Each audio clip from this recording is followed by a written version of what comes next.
بہت شکریہ حکیم صاحب، آپ نے وقت دیا۔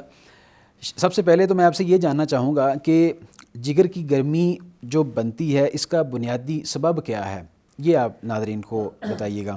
پہلے تو شکریہ آپ کا، اللہ تعالیٰ آپ کو جزا دے۔ جو جگر کی گرمی ہے بیسیکلی اس کو سمجھنے کے لیے جو ہماری طب ہے اس میں اعضائے رئیسہ 3 ہیں، دل، دماغ اور جگر۔ اس میں جو جگر ہے وہ اعضائے رئیسہ کہتے ہیں جو سردار ہوتی ہیں جسم میں، اور جو اعضائے رئیسہ ہے اس میں جو جگر ہے، جگر بائل پیدا کرتا ہے، صفرا پیدا کرتا ہے۔ اگر آپ گرم چیزیں زیادہ کھائیں گے، گوشت کا استعمال زیادہ کریں گے، چکن، بیف، مٹن، مرغن اغذیہ کا استعمال زیادہ کریں گے، فاسٹ فوڈ، جنک فوڈ کا استعمال زیادہ کریں گے، زیادہ گرم چیزیں کھانے سے بائل بڑھتا ہے، صفرا زیادہ ہوتا ہے۔ اب صفرا پیدا ہوا لیکن اگر پیشاب کے ذریعے، پخانے کے ذریعے اس کا اخراج ہو گیا تو پھر کو گرمی نکل گئی۔ ادروائز یہ اگر اندر رک گیا تو پھر آپ کے اندر یہ گرمی بڑھنا شروع ہو جاتی ہے۔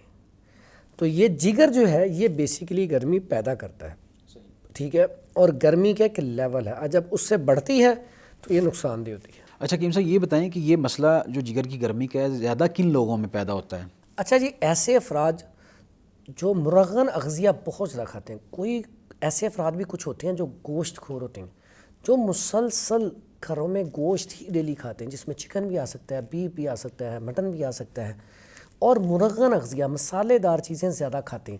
اس کے ساتھ ساتھ کچھ ایسے لوگ بھی جو گرمی میں زیادہ کام کرتے ہیں، جیسے تندور کے اوپر یا ہوٹل میں کام کرتے ہیں، یا بیرونی طور پہ جیسے مزدور طبقہ ہے، تو ایسے افراد میں پھر گرمی کا لیول تھوڑا سا بڑھ جاتا ہے عام انسان سے۔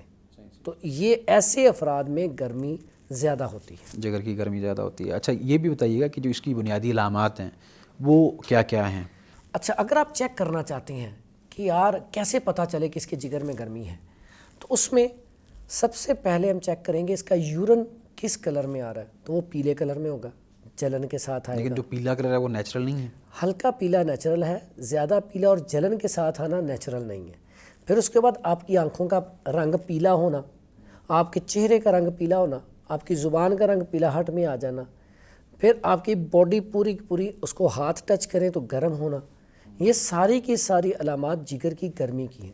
جب اس سے بھی تھوڑا سا بڑھ جاتا ہے تو اس میں پیٹ میں درد ہو کے موشن آنا شروع ہوتا ہے، پیٹ میں وٹ ہوتا ہے، سٹول پاس ہو جاتا ہے۔ تو اس کے بعد ایک اور جو سب سے پہلے نشانی ظاہر ہوتی ہے وہ ہوتی ہے بھوک کم ہونا شروع ہو جاتی ہے، ٹھیک ہے۔ پھر اس کے بعد جسم میں جو اب انسان کا وزن ہوتا ہے وہ آہستہ آہستہ وزن بھی کم ہونا شروع ہو جاتا ہے۔ اچھا اس کا منہ کی کڑواہٹ کے ساتھ بھی تعلق ہوتا ہے؟ جی بالکل، جب آپ کو دیکھیں نا، جب جگر کے اندر حرارت بڑھے گی تو صفرا آپ کے اندر رکے گا، جب رکے گا تو منہ بھی آپ کا کڑوا رہے گا۔ بعض لوگ یہ شکایت کرتے ہیں کہ جی ہم ہر طرح کا ٹوتھ پیسٹ استعمال کر چکے ہیں، مسواک استعمال کر چکے ہیں، لیکن ہماری جو اسمیل ہے نا وہ نہیں ختم ہوتی، تو اس کا تعلق اس کے ساتھ ہوتا ہے؟ اچھا جو اسمیل ہے، اسمیل کے ساتھ اس کا تعلق نہیں ہے، اسمیل کا تعلق اسٹمک کے ساتھ ہے۔ اگر آپ کو سٹول صحیح طریقے سے پاس نہیں ہو رہا، آپ کو کانسٹیپیشن کا ایشو ہے، تو اس کا تعلق ڈائریکٹلی آپ کے منہ کے ساتھ ہے۔ صحیح۔ اس کے بعد دوسرا، آپ برش نہیں کرتے، آپ مسواک نہیں کرتے، جب وضو کرتے ہیں اچھی طرح کلی نہیں کرتے۔ تیسرا ایک اور غلط کام ہے، برش تو کرتے ہیں لیکن رات کو برش کر لیا تو یہ بہت بہترین ہے۔ اگر آپ نے رات کو برش نہیں کیا، دانت صاف کر کے نہیں سوئے، تو آپ نے جو کھانا کھایا وہ آپ کے منہ میں اس کے ذرات لگے رہ گئے۔ ہمارا ٹرینڈ یہ کہ ہم صبح کے ٹائم پہ برش کرتے ہیں۔ اچھا صبح نماز پڑھ کے برش کرتے ہیں، پھر ناشتہ کر کے چلے جاتے ہیں۔ اب ناشتہ کر کے چلے جاتے ہیں، پورا دن منہ میں وہ ذرے لگے رہتے ہیں، اس کے بعد رات کو پھر برش نہیں کرتے۔ تو ہم نے اپنے دانت کتنی دیر صاف رکھے؟ صرف 1 گھنٹہ یا آدھا گھنٹہ، وہ بھی صبح ناشتے سے پہلے۔ اس ٹرینڈ کو چینج کر دیں تو اس سے بھی منہ کی بدبو ختم ہوگی۔ اس کے بعد جو کانسٹیپیشن ہے اس کے لیے آپ پودینہ، اجوائن اور سونف اس کا قہوہ بنا کے استعمال کریں۔ کیسٹر آئل 2 چمچ رات کو 1 کپ گرم پانی میں اگر پئیں تو اس سے کیا ہوگا، آپ کو سٹول صحیح آئے گا۔ جب سٹول صحیح آئے گا تو منہ کی اسمیل ختم ہوگی۔ اگر آپ معجون لینا چاہیں دکان سے تو جوارش جعلی نوس لے لیں، آدھا چمچ، صبح آدھا شام، 1 سے 2 ڈبیاں کھا لیں، انشاءاللہ جو منہ سے اسمیل آ رہی ہے وہ ختم ہو جائے گی۔ اس میں ایک اور آسان سا حل ہے، سونف اور سبز الائچی، وہ کچھ چند دن چباتے رہیں، تھوڑی سی آپ اپنے پاس رکھ لیں، 1-2 دانے الائچی کے، تھوڑی سی سونف منہ میں چبا لیا کریں، یہ بھی منہ کی اسمیل کو ختم کرتی ہے۔ پھر پان جو ہے ویسے تو وہ اچھی چیز نہیں، مطلب اسے جب وہ بار بار آپ تھوکتے ہیں تو برا لگتا ہے، لیکن اس میں نا میٹھا پان پہلے لوگ بہت کھاتے تھے، تو میٹھا پان بھی اس میں گلقند ہوتی ہے، سونف ہوتی ہے، سبز الائچی ہوتی ہے، اس میں ملٹھی ہوتی ہے، تو وہ بھی بڑا بہترین ہوتا ہے کہ اگر آپ چند دن 1-2 دفعہ وہ بھی استعمال کر لیں تو اس سے بھی منہ میں خوشبو پیدا ہونا شروع ہوتی ہے، منہ کی بدبو جو ہے وہ اس سے زائل ہو دانت جاتی ہے۔ خراب نہیں ہوتے؟ نہیں، کچھ پان وہ دانت تب خراب ہوتے ہیں جب آپ چھالیا، پھر آپ اس میں کتھا، اس کے ساتھ وہ چونا جو ہے وہ پھر تھوڑا سا وہ ساری چیزیں مل کے نقصان کرتی ہیں۔ صحیح تو یہ اگر آپ اس کو بیماری سمجھ کے کھائیں، یہ ایسے افراد جن کا گلا صاف نہیں ہوتا، گلے کے اندر درد ہوتی ہے، گلا صاف نہیں ہوتا، اپنی آواز کو صاف کرنا چاہتے ہیں تو وہ بھی اسے استعمال کر سکتے ہیں۔ صحیح سے۔ اچھا، دوسری اس میں 1-2 اور علامات ظاہر کی جاتی ہیں، کیا ان کا تعلق اس کے ساتھ ہوتا ہے کہ جلد کے اوپر مطلب دانے شانے بن جانے یا قبض ہو جانی، اس طرح کی چیزوں کا تعلق؟ اچھا، اس میں جو تعلق ہے دانوں کا وہ تو بڑا گہرا ہے۔ جیسے ہی بچے یا بچیاں جوان ہوتے ہیں ان کے اندر گرمی حرارت بڑھتی ہے، یا جیسے کئی پیشنٹ آتے ہیں جی وہ رات کو برگر کھایا تھا یا رات کو چکن کھایا تھا تو صبح اٹھیں تو چہرے پہ دانے ہیں، اسپائسی تو اس کا تعلق تو دانوں کے ساتھ ہے۔ جیسے ہی آپ پانی کا استعمال زیادہ کریں گے، سبزیاں پھل سلاد کھائیں گے، یا بہترین علاج شربت عناب بنا کے پی لیں گے، فوری طور پہ آپ کے دانے ختم ہو جائیں گے۔ اس کا مطلب کیا تھا کہ وہ گرمی کی وجہ سے ہوئے، اب وہ اعتدال پہ آئی، آپ کے چہرہ صاف ہونا شروع ہو گیا، آپ کے دانت اور چہرہ جو ہے ٹھیک ہو گیا اور دانے بھی بالکل ٹھیک ہو گئے۔ صحیح۔ دوسرا قبض کے حوالے سے میں نے بات کی۔ ہاں جی، قبض جو ہے اس کا تعلق اس کے ساتھ نہیں ہے۔ اگر آپ اس کے جگر کے اندر گرمی حد سے زیادہ آ رہی ہے اور گرمی ہے لیکن خشکی گرمی ہے، خشکی زیادہ ہے گرمی کم ہے تو پھر قبض ہو جائے گی۔ اگر پیاس زیادہ لگتی ہے بالکل؟ پیاس تبھی زیادہ لگے گی نا جب خشکی زیادہ ہے اندر۔ صحیح اب خشکی اور گرمی سے جگر جو ہے اس کے اندر انفیکشن پیدا ہوتی ہے۔ صحیح۔ اب ایک لیول تک تو ٹھیک ہے، اب وہ اس لیول سے بڑھے گی تو اس کے اندر خشکی بڑھنے سے انفیکشن ہو جائے گا، یہاں پہ سکیڈ بھی پیدا ہو جائے گا۔ تو اس میں پھر کیا کریں گے، کانسٹیپیشن کو توڑنے کے لیے بڑا سادہ سا نسخہ ہے کہ اس میں آپ یا تو چٹنی بنا کے استعمال کر لیں، اور کیسٹر آئل یا روغن بادام 1 کپ گرم پانی میں 1 سے 2 چمچ رات کو کھانے کے 2-3 گھنٹے بعد استعمال کر لیں، بہترین ہے۔ صبح و نہار 1 گلاس گرم پانی، اس میں 1 چمچ شہد اور تھوڑا سا لیمن نچوڑ کے استعمال کر لیں، بہترین ہے۔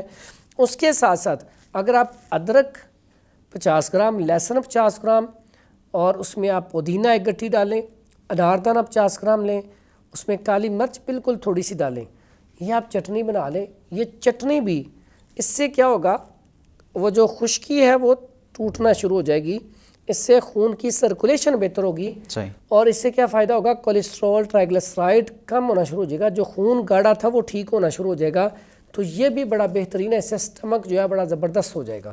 تو ایسے پیشنٹ کو چاہیے خربوزے کا استعمال زیادہ کرے، امرود کا استعمال زیادہ کرے، انگور کا استعمال زیادہ کریں، تو اس سے، اور دلیا گندم کا استعمال زیادہ کریں، تو اس سے بڑی جلدی رزلٹ مل جاتا ہے۔ اچھا، اس کا جو بنیادی طور پہ ہم آتے ہیں علاج جو ہے وہ کن کن چیزوں کے اندر ہے، خاص طور پہ اگر آپ ادویات بتائیں اور نسخہ جات بتائیں؟ اچھا، اس میں سب سے پہلا کام تو یہ کریں کہ اگر جگر کے اندر گرمی بائل زیادہ بڑھ چکی ہے، آپ چیک کروائیں، آپ کا SGOT SGPT 5 سے 42 تک ہوتا ہے، اگر اس کا لیول بڑھ چکا ہے تو پھر آپ فوری طور پہ روٹی بند کر دیں، صحیح۔ سالن بھی بند کر دیں، آپ ابلے چاول کھائیں دودھ ڈال کے، بہترین ہے۔ دلیا جو کا بنوا لیں وہ استعمال کریں، اچھا ہے۔ اس میں آپ سارے سلاد کھائیں، مولی گاجر، اور اس میں آپ جو ہے پھل، اس میں تربوز کا استعمال کر لیں، ایپل کا استعمال کر لیں، ٹھیک ہے، گنے کا رس استعمال کر لیں۔ پھر یہ چیزیں کھانے سے کیا ہوگا، آپ کی طبیعت بہتر ہونا شروع ہو جائے گی۔ اس کے بعد جوسیز کا استعمال زیادہ کریں۔ اگر آپ SGOT SGPT بڑھا ہوا ہے تو پہلا کام تو یہ کرنا ہے آپ نے، اس میں املی، آلو بخارا اور زرشک اور نیلوفر کے پھول اور بہی دانہ، 5 چیزیں رات کو تھوڑی تھوڑی لے کے بھگو دیں، صبح مسل کے پن کے یہ پئیں، اس سے حرارت کم ہو جائے گی۔ اور ساتھ ہی ساتھ ارکے مکو، ارکے کاسنی، یہ 2 ارک ایسے ہیں جو جگر کے لیے کمال کا رزلٹ ہے۔ صحیح۔ دونوں ملا کے آدھا کپ اور آدھا کپ پانی کا ملا لیں۔ اگر اس کو اور اچھا کرنا چاہتے ہیں تو اس میں ارکے گلاب اور ارکے گاؤ زبان بھی ایڈ کر سکتے ہیں، لیکن یہ ہم اپنے مریضوں کو خود تیار کر کے دیتے ہیں۔ صحیح۔ آپ جب بھی لیں کسی اچھی کمپنی کا اچھا بنا ہوا لیں گے تو پھر رزلٹ ملے گا، نہیں تو رزلٹ نہیں ملے گا۔ خود نہیں تیار کر سکتے؟ خود اگر تیار کر سکتے ہیں، آپ کے پاس قرآن بیک ہے، آپ کو عرق نکالنا آتا ہے تو خود تیار کریں۔ اس کے بعد پھر کیا کریں، اس میں ایک نسخہ بڑا سادہ سا ہے، پنسار اسٹور سے مل جائے گا۔ اس میں تخم کاسنی لے لیں 50 گرام، کلمی شورا لے لیں 50 گرام، اور اس کو آپ اس میں کلمی شورا کی مقدار کم کر لیں۔ اگر آپ نے تخم کاسنی لیا ہے 50 گرام تو کلمی شورا لے لیں 30 گرام، اور اس میں آپ نے کیا کرنا ہے، ڈالنی ہے ریوند خطائی ڈال لیں تھوڑی سی، تو اس کا وہ بھی تقریباً 20 گرام، اس کا فائن پاؤڈر کر لیں۔ گلے سرخ ایرانی بھی اس میں آپ ڈال لیں تقریباً 40 گرام۔ تو یہ اس کو پاؤڈر فارم میں کر کے تو آپ اس کا صفوف ایک ماشا خوراک صبح و شام شربت بزوری کے ساتھ لے لیں، یا جو یہ ماشا ہوتا ہے اس کو بھی ذرا ڈیفائن چمچ کا چوتھائی سا، یہ کیپسول میں بھر سکتے ہیں؟ ہم بڑا کیپسول بھی کھا سکتے ہیں۔ اور کھانے کا طریقہ عرق کاسنے اور مکو کے ساتھ کھا لیں، اس پانی کے ساتھ، یا پھر شربت بزوری بنا کے اس کے ساتھ کھا لیں، بہترین رزلٹ ہے۔ پھر اس میں ایک اور بڑا زبردست نسخہ ہے، میرا کافی یہ وائرل ہوا تھا، جس میں آپ کرتے ہیں نشادر ٹھیکری لے لیں 50 گرام، کلمی شورا لے لیں 50 گرام، ریوند خطائی لے لیں 80 گرام، ان کا پاؤڈر کر لیں، چمچ کا چوتھائی حصہ کھانا کھانے کے 1 گھنٹے بعد تازہ پانی کے ساتھ استعمال کریں تو بہترین رزلٹ ہے۔ اس سے فوری طور پہ افاقہ ہونا شروع ہو جاتا ہے، فوری طور پہ طبیعت ٹھیک ہونا شروع ہو جاتی ہے۔ اور اگر آپ یہ علاج صرف گنتی کے 20 دن کر کے اپنی رپورٹ چیک کروائیں گے تو انشاءاللہ اللہ کے حکم سے رپورٹ کلیئر آ جائے گی۔ اچھا حکیم صاحب، یہ آپ بتائیے گا کہ جو لوگ اس مرض کے اندر مبتلا ہو جاتے ہیں نا، تو ٹیسٹ بھی کرواتے ہیں، حکیموں کے پاس بھی جاتے ہیں، لیکن بعض دفعہ نا افاقہ صحیح نہیں ہوتا، بے شک ان کی اپنی بے احتیاطی ہوتی ہے، صحیح طریقے سے فالو نہیں کرتے، یا بعض ایسے عطائی ڈاکٹر اور عطائی حکیم بھی ہوتے ہیں، آپ جانتے ہیں مارکیٹ کے اندر ایسے موجود ہوتے ہیں نا تجربہ کار، تو ان کا جو مرض ہے وہ جلدی ٹھیک نہیں ہوتا، ریکور نہیں ہوتا۔ تو اس کی کوئی ایسی بھی وجہ ہو سکتی ہے کہ اس سے دیگر بیماریاں جنم لیں؟ اگر مطلب جگر کی گرمی بڑھتی رہے تو اس سے کوئی اور بیماریوں کا خدشہ ہے، اور وہ کس طرح کی ہو سکتی ہیں؟